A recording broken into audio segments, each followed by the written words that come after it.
Ibang-iba na talaga ang araw ngayon, apa. Grabe na yan. Kahit sa pangungopia ay talagang high-tech. Yeah, boy. Hindi natin masisi si teacher kasi hindi niya napansin. Talagang focus yung mga estudyante niya, aba. Tuwang-tuwa naman ng mga loko. Talagang todo pa. Grabe na yan.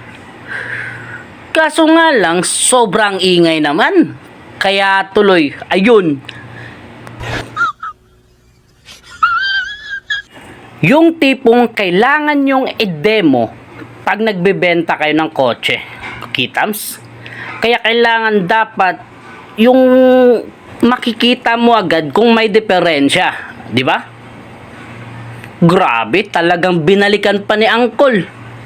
Grabe na yan, aba. Yun naman pala. True to life pala yun. Grabe na yan. Yun. Di ba? Nakabenta agad si Uncle. Grabe na yan.